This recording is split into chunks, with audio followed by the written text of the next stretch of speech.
Prendiamo la frase: Elisa ha perdonato ogni colpa al marito. Cosa significa? Significa che Elisa ha perdonato tutte le colpe del marito. La particolarità è che se uso l'aggettivo ogni sottolineo proprio l'unicità di ciascuna colpa, cioè c'era questa colpa, c'era quest'altra colpa, c'era quest'altra colpa, eccetera, eccetera. Invece se uso l'aggettivo tutte le colpe, parlo più in generale. Analogamente la frase ogni uomo nasce libero è simile come significato alla frase tutti gli uomini nascono liberi. Semplicemente l'aggettivo indefinito ogni sottolinea la varietà, sottolinea il fatto che ciascun uomo è diverso dagli altri. Un altro esempio potrebbe essere questo: alla fine di ogni secolo c'è qualcuno che profetizza la fine del mondo. Cosa significa? Che quando un determinato secolo sta per giungere al termine, cioè sta per finire, c'è qualcuno che dice: ecco, il mondo sta per finire. Per esempio, mi ricordo che nel 1999 era pieno di persone che dicevano che il mondo sarebbe finito nel 2000. Poi vabbè, il mondo nel bene e nel male non è finito, ma comunque sia, il punto non è questo.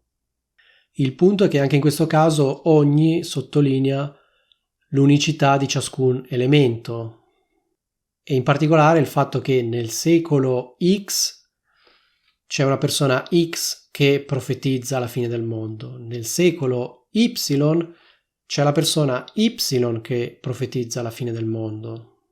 Oppure facciamo un altro esempio, prendiamo la frase: devi convincerlo con ogni mezzo possibile.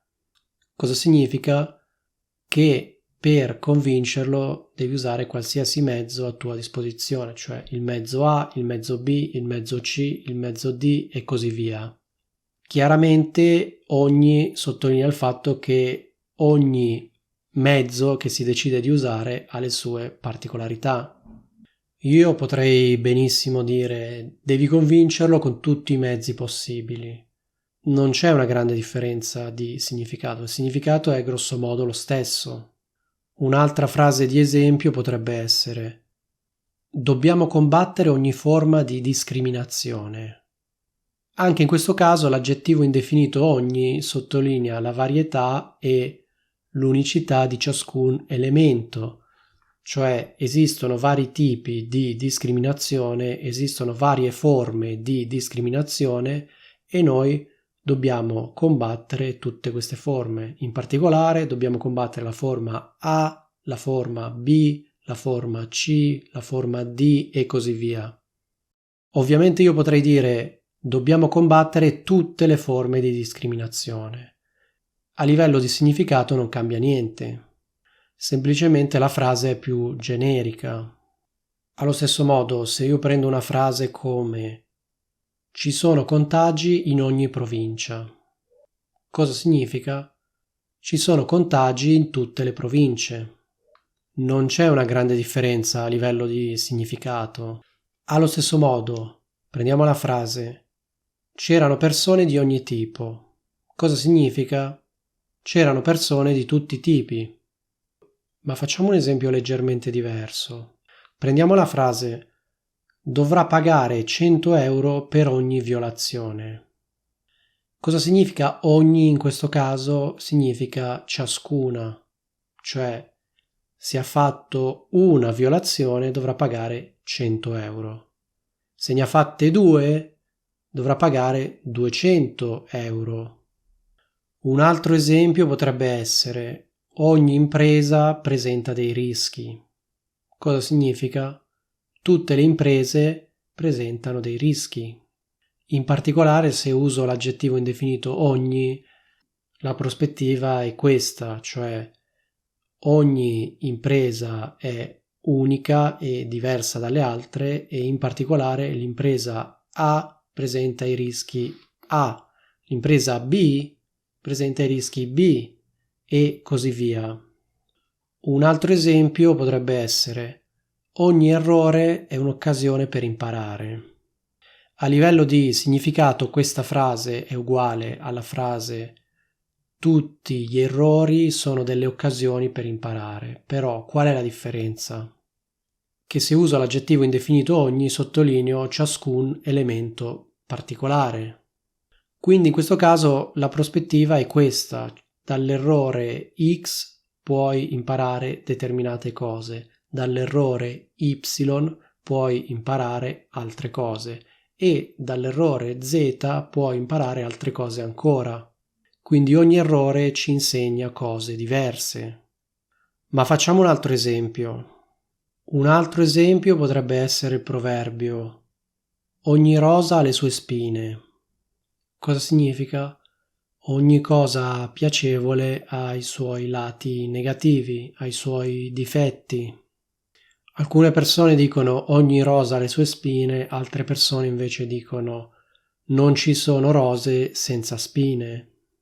Si potrebbe dire ovviamente anche tutte le rose hanno delle spine, però se si usa l'aggettivo indefinito ogni si sottolinea proprio la particolarità di ciascuna rosa. In italiano poi esiste anche il proverbio ogni medaglia ha il suo rovescio. Cosa significa? In ogni situazione ci sono dei lati positivi e dei lati negativi, cioè ci sono dei pro e dei contro.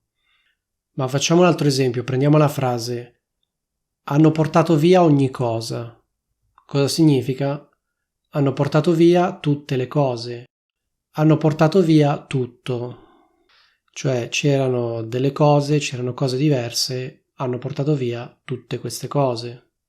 Ecco, diciamo che in una frase di questo tipo l'aggettivo indefinito ogni indica in modo generico una totalità di singoli elementi. Allo stesso modo, se io dico hai rovinato ogni cosa, cosa significa? Hai rovinato tutto. Un altro esempio potrebbe essere devo vincere a ogni costo. Potrei benissimo dire devo vincere a tutti i costi. Un altro esempio ancora potrebbe essere ci vado ogni domenica.